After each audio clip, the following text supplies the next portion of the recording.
Hi all. നമ്മളപ്പോൾ ഇന്നലെ നോക്കിയിരുന്നത് മലയാളം പര്യായപദത്തിൻ്റെ മാതൃകാ ചോദ്യങ്ങളാണ്. അപ്പോൾ ഇന്നലെ ഒരു 8 ക്വസ്റ്റ്യൻ ചെയ്തിരുന്നു. ഒരു 16 ക്വസ്റ്റ്യൻ ചെയ്യാനിരുന്നതാണ്. അപ്പോൾ സാധിക്കാത്തത് കൊണ്ടാണ് 8 ക്വസ്റ്റ്യനിൽ നിർത്തിയത്. അപ്പോൾ നമ്മളിന്ന് അതിൻ്റെ കണ്ടിന്യൂഷനാണ് നോക്കുന്നത്. അപ്പോൾ ഒരു 10 മണിക്ക് ശേഷം വീഡിയോ ഇടുന്നതുകൊണ്ടാണ് എനിക്കത് സാധിക്കുന്നില്ല. പകലും സാധിക്കുന്നില്ല, സ്കൂളൊക്കെ ലീവായതുകൊണ്ട് അതിൻ്റെ വേറെ ഓരോ കാര്യങ്ങൾക്കും നമ്മൾ നടക്കുന്നതുകൊണ്ടാണ് സാധിക്കാത്തത്. അപ്പം മാക്സിമം ഞാൻ നോക്കാം. മാക്സിമം ചോദ്യങ്ങൾ ഇൻക്ലൂഡ് ചെയ്തുകൊണ്ട് തന്നെ വീഡിയോ ഇടാനായിട്ട് ശ്രമിക്കുന്നുണ്ട്.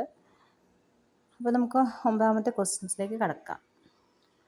ഭൂമി എന്ന് അർത്ഥം വരാത്ത പദം ഏത്? ഭൂമി എന്ന് അർത്ഥം വരാത്ത പദം ഏത്?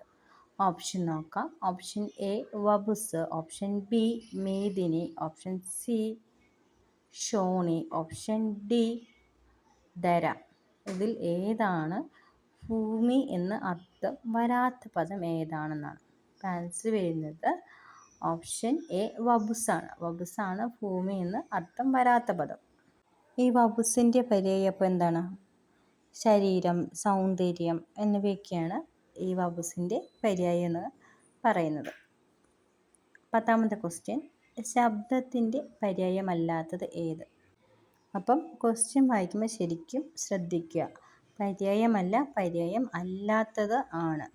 ഓപ്ഷൻ നോക്കാം. ഓപ്ഷൻ എ നിനദം, ഓപ്ഷൻ ബി നാദം, ഓപ്ഷൻ സി ധ്വനി, ഓപ്ഷൻ ഡി ദേവനം. ഇതിൽ ഓപ്ഷൻ ബിയും സിയും നമുക്കറിയാം. നാദവും ധ്വനി എന്താണ്? ശബ്ദത്തിൻ്റെ പര്യായമാണ്. പിന്നെ ഒരു സംശയം നമുക്ക് വരുന്നത് നിനദം ദേവനം. നിനദം ദേവനമാണ് നമുക്കൊരു സംശയം വരുന്നത്, ശബ്ദത്തിൻ്റെ പര്യായമാണോ എന്നത്. ആൻസർ വരുന്നത് ദേവനമാണ്. ദേവനം. അപ്പം ദേവനം എന്ന് പറഞ്ഞാൽ എന്താണ് അർത്ഥം വരുന്നത്? ദേവനം എന്ന് പറഞ്ഞാൽ ദൈവികമായത് എന്നൊരു അർത്ഥമാണ് വരുന്നത്, ദേവനം. ബാക്കി മൂന്നും എന്താണ്? ശബ്ദത്തിൻ്റെ പര്യായമാണ്. അപ്പോൾ ശബ്ദത്തിൻ്റെ പര്യായം ഏതാണെന്ന് ക്വസ്റ്റ്യൻ ചോദിച്ചാലും ഈ ഒരു ഓപ്ഷൻ തന്നിട്ടുണ്ടെങ്കിൽ നമുക്ക് ഇതും പഠിച്ചു വെക്കുക. ശബ്ദത്തിൻ്റെ പര്യായം ഏതാണെന്ന് ചോദിച്ചാൽ അറിയണം. 11ാമത്തെ ക്വസ്റ്റ്യൻ, ഉറുമ്പ് എന്ന അർത്ഥം വരുന്ന പദം. ഉറുമ്പ് എന്ന അർത്ഥം വരുന്ന പദം. ഓപ്ഷൻ എ വർവണ, ഓപ്ഷൻ ബി ചർവണ, ഓപ്ഷൻ സി മഷിക, ഓപ്ഷൻ ഡി വമ്രി. അപ്പോൾ ഇതിൻ്റെ ആൻസർ വരുന്നത് വമ്രിയാണ്. വമ്രിയാണ് ഉറുമ്പ് എന്ന അർത്ഥം വരുന്ന പദം. അപ്പം ബാക്കിയൊക്കെയോ വർവണയും ചർവണയൊക്കെ എന്താണ്? ഈച്ച എന്നൊരു അർത്ഥമാണ് വരുന്നത്. ഈച്ച എന്നൊരു അർത്ഥമാണ് വരുന്നത്. അടുത്ത് 12ാമത്തെ ക്വസ്റ്റ്യൻ, മുഖം പര്യായപദം അല്ലാത്തതേത്? മുഖം പര്യായപദം അല്ലാത്തതേത്? അപ്പം നിങ്ങൾ എക്സാമിനൊക്കെ ക്വസ്റ്റ്യൻ നന്നായിട്ട് തന്നെ വായിച്ചിട്ട് എഴുതാവുള്ളൂ.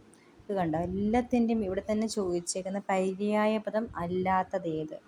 മുഖം എന്ന് കാണുമ്പോഴേ പര്യായ പദവും കൂടെ കണ്ടു കഴിഞ്ഞാൽ വേഗം പര്യായപദം എടുത്ത് എഴുതുന്ന കുറേ ആൾക്കാരുണ്ട്. അപ്പോൾ ശ്രദ്ധിക്കുക, വായിച്ച് നോക്കുക. മലയാളമാണ് എളുപ്പമല്ലേ നോക്കിയിട്ട് വേഗം ചാടി കറുപ്പിക്കാൻ പാടില്ല. അപ്പോൾ നന്നായിട്ട് വായിച്ച് നോക്കുക. എന്താണ് ക്വസ്റ്റ്യൻ എന്ന് മനസ്സിലാക്കിയതിന് ശേഷം വേണം നിങ്ങൾ ആൻസർ എഴുതാനായിട്ട്. അപ്പോൾ ഇവിടെ പര്യായപദം അല്ലാത്തതാണ് ചോദിച്ചിരിക്കുന്നത്. ഓപ്ഷൻ നോക്കാം. ഓപ്ഷൻ എ ആസ്യം, ഓപ്ഷൻ ബി വദനം, ഓപ്ഷൻ സി വക്രം, ഓപ്ഷൻ ഡി അങ്കുരം. അത് മുഖത്തിൻ്റെ പര്യായപദം അല്ലാത്തത്. ആസ്യം വദനമൊക്കെ നമ്മൾ കേട്ടിട്ടുണ്ട് അല്ലേ? മുഖത്തിൻ്റെ പര്യായപദമാണ് ആസ്യം വദനമൊക്കെ. പിന്നെ ഒരു സംശയം വരുന്ന ഏതാണ്? വക്രവും അങ്കുരമായിരിക്കും സംശയം വരുന്നത്. അതിൽ അല്ലാത്തത് അങ്കുരമാണ്. മുഖത്തിൻ്റെ പര്യായപദം അല്ലാത്തത് ഓപ്ഷൻ ഡി അങ്കുരം. 13ാമത്തെ ക്വസ്റ്റ്യൻ, കൂടിൻ്റെ പര്യായപദം അല്ലാത്തതേത്? കൂടിൻ്റെ പര്യായപദം അല്ലാത്തതേത്? ഓപ്ഷൻ എ നീടം, ഓപ്ഷൻ ബി നികരം, ഓപ്ഷൻ സി പഞ്ചരം, ഓപ്ഷൻ ഡി കുലായം. അപ്പോൾ ഈ ക്വസ്റ്റ്യനിലും എന്താണ്? പര്യായപദം അല്ലാത്തതാണ് ചോദിച്ചിരിക്കുന്നത്. ആൻസർ വരുന്നത് ഓപ്ഷൻ ബി നികരം എന്നാണ്. നികരം എന്ന് പറഞ്ഞാൽ എന്താണ് അർത്ഥം?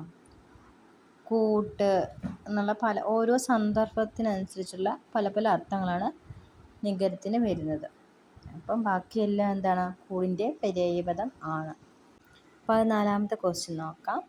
കേകി, മയൂരം, ശിഖി, ചാകം ഇവയിൽ പര്യായപദം അല്ലാത്തത് ഏത്? അപ്പം നമുക്കൊരു ചെറിയൊരു കൺഫ്യൂഷൻ തോന്നും. 4 ഓപ്ഷൻ ക്വസ്റ്റ്യൻ തന്നെ തന്നേക്കുവാണ്. അപ്പം ഓപ്ഷൻ നോക്കാം. കേകി, ഓപ്ഷൻ ബി ശിഖി, ഓപ്ഷൻ സി ചാകം, ഓപ്ഷൻ ഡി മയൂരം. അപ്പോൾ അതിൽ കോമൺ ആയിട്ട് ഒരു 2-3 വേർഡ് എന്താണ് ഒരേ മീനിങ് അല്ലെങ്കിൽ പര്യായപദം എന്ന് പറയാം. ഒരെണ്ണം മാത്രം അല്ലാത്തതാണ്. അതപ്പോൾ ഏതാണ് എന്നാണ് കണ്ടുപിടിക്കേണ്ടത്. അപ്പോൾ ഇതിൻ്റെ ആൻസർ വരുന്നത് ഓപ്ഷൻ സി ചാകമാണ്. ചാകം. കേകി, ശിഖി, മയൂരം അതൊക്കെ എന്താണ്? മയിലിൻ്റെ പര്യായങ്ങളാണ്. കേകി എന്ന് പറഞ്ഞാലും ശിഖി ആണെങ്കിലും മയൂരം ആണെങ്കിലും എന്താണ്? മയിൽ എന്നൊരു അർത്ഥമാണ് എല്ലാത്തിനും വരുന്നത്. ചാകം മാത്രം അല്ല. അപ്പോൾ ഓപ്ഷൻ സി ആണ് നമ്മുടെ ആൻസറായിട്ട് വരുന്നത്. ഇവയിൽ പര്യായപദം അല്ലാത്തത് ഓപ്ഷൻ സി ചാകമാണ്. 15ാമത്തെ ക്വസ്റ്റ്യൻ. അടയാളം പര്യായപദം അല്ലാത്തതേത്? അടയാളം പര്യായപദം അല്ലാത്തതേത്? ഓപ്ഷൻ എ അഭിജ്ഞാനം, ഓപ്ഷൻ ബി ചിഹ്നം, ഓപ്ഷൻ സി അംഗം, ഓപ്ഷൻ ഡി ബർഹി. അപ്പം ഇതിൻ്റെ ആൻസർ വരുന്നത് ഓപ്ഷൻ ഡി ബർഹിയാണ്. ബർഹി എന്ന് പറഞ്ഞാൽ എന്താണ് അർത്ഥം വരുന്നത്? ഒരു തരം ഈന്തപ്പഴം എന്നാണ് ഒരു അർത്ഥം വരുന്നത്. അല്ലെങ്കിൽ സംസ്കൃതത്തിലാണെങ്കിൽ മയിൽ എന്നൊരു അർത്ഥവും കൂടി വരുന്നുണ്ട്. ഞാൻ ജസ്റ്റ് ഒന്ന് പറഞ്ഞതേ ഉള്ളൂ. അപ്പം അടയാളത്തിൻ്റെ പര്യായമാണ് ബാക്കി മൂന്നും. അവിജ്ഞാനവും ചിഹ്നം അംഗം. അപ്പം നമുക്ക് ഈ ചിഹ്നം എന്ന് പറയുമ്പോൾ അടയാളം എന്നുള്ളൊരു വേർഡ് പെട്ടെന്ന് ഓർമ്മ വരും. പിന്നെ അംഗവും ഏകദേശം എല്ലാവർക്കും അറിയാമെന്ന് വിചാരിക്കുന്നു. പിന്നെ ഒരു സംശയം വരുന്ന അവിജ്ഞാനമാണ്. അവിജ്ഞാനവും അടയാളം തന്നെയാണ്. അപ്പോൾ ബർഹിയാണ് അതിൽ പര്യായപദം അല്ലാത്തത്. 16ാമത്തെ ക്വസ്റ്റ്യൻ നോക്കാം. കലപ്പ എന്ന പദത്തിൻ്റെ പര്യായപദം അല്ലാത്തത് കണ്ടെത്തുക. കലപ്പ എന്ന പദത്തിൻ്റെ പര്യായപദം അല്ലാത്തത് കണ്ടെത്തുക. അപ്പോൾ ഇതിൽ 2 ഓപ്ഷനേ ഉള്ളൂ. ബാക്കി അടുത്ത പേജാണെന്നെങ്കിൽ ഞാൻ ഓപ്ഷൻസ് ഒന്ന് പറഞ്ഞുതരാം. ഓപ്ഷൻ എ സീരം, ഓപ്ഷൻ ബി ഹലം, ഓപ്ഷൻ സി കുണ്ടം, ഓപ്ഷൻ ഡി ലാംഗലം.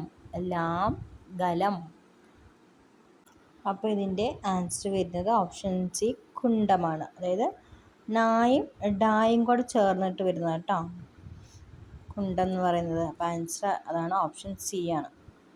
അപ്പം മലയാളം ആയതുകൊണ്ട് എല്ലാവർക്കും മടിയുണ്ടാവും പഠിക്കാൻ. മാക്സിമം നോക്കുക, പഠിക്കുക, എഴുതിയെടുക്കുന്നതായിരിക്കും ഏറ്റവും ഉത്തമം. അത് ഓരോരുത്തരുടെ ചോയ്സാണ്. ഞാൻ പറഞ്ഞതേ ഉള്ളൂ. ഇനി കേട്ട് പഠിക്കുന്നവരാണെങ്കിൽ കേട്ട് പഠിക്കുക. എഴുതിയെടുക്കുകയാണെങ്കിൽ നിങ്ങൾക്ക് എക്സാമിൻ്റെ ടൈമിൽ റിവിഷൻ്റെ സമയത്ത് ഒന്നും കൂടി ഒന്ന് നോക്കി വായിച്ചാൽ മതിയായിരിക്കും. കുറച്ച് എളുപ്പമായിരിക്കും. ഇനി അതല്ല വീഡിയോ കണ്ട് പഠിക്കുന്നവർ അങ്ങനെ ചെയ്യാം. അത് ഓരോരുത്തരുടെ ചോയ്സ്. ഞാൻ പറഞ്ഞതേ ഉള്ളൂ. മലയാളം ആയതുകൊണ്ട് അത്ര ഇമ്പോർട്ടൻസ് കൊടുക്കുന്നില്ല എന്ന് തോന്നുന്നു. അപ്പം നമുക്ക് മലയാളം 20 മാർക്കാണ്. ഓരോ മാർക്കും നമുക്ക് വിലപ്പെട്ട് തന്നെയാണ്. അപ്പോൾ മാക്സിമം എല്ലാവരും ആ സിലബസ് ബേസ് ക്ലാസ് ഇടുമ്പോൾ പഠിക്കുക. ആകെ കുറച്ച് ടൈം എടുത്തിട്ടുള്ള വീഡിയോ ആണ്. അപ്പോൾ തന്നെ പഠിച്ചു പോവുകയാണെങ്കിൽ എളുപ്പം ഉണ്ടായിരിക്കും നിങ്ങൾക്ക് എക്സാമിന്.